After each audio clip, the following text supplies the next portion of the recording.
সিলেটের বিআরটিএর মোটরযান পরিদর্শক দেলোয়ার হোসেনের অফিস কক্ষে দুদকের অভিযানে মিলেছে হকি স্টিক সহ 5টি ব্ল্যাঙ্ক চেক ও 3টি মোবাইল ফোন।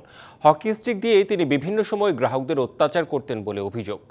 এছাড়া রেকর্ড কিপার আব্দুর রাজ্জাকের কাছ থেকে একটি আবেদন ও গ্রাহকের 5,000 টাকা উদ্ধার করা হয়।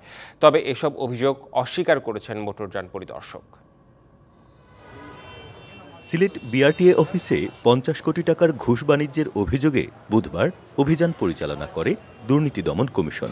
দুপুর 1টা থেকে বিকেল 5টা পর্যন্ত চলে অনুসন্ধান।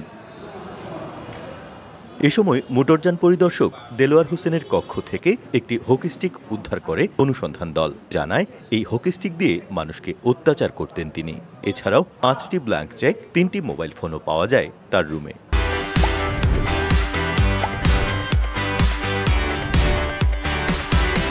রুম থেকে আমরা 5টি ব্ল্যাঙ্ক চেক উদ্ধার করি, 3টি মোবাইল ফোন আলমারি থেকে আমরা উদ্ধার করি, সাথে একটি হকি স্টিকারও পাওয়া যায়।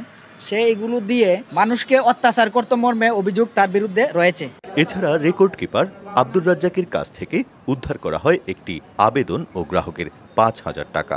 দুদক জানায় সংস্থাটির সেবার মান নিয়ে রয়েছে নানা অভিযোগ।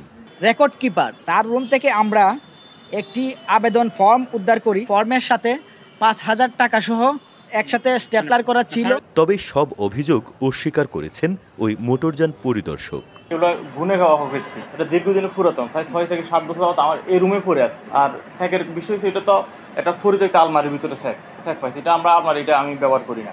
অভিযানে উদ্ধারকৃত আলামত ও প্রাপ্ত তথ্য পর্যালোচনা করে কমিশনে পাঠানো হবে বলে জানায় দুদক।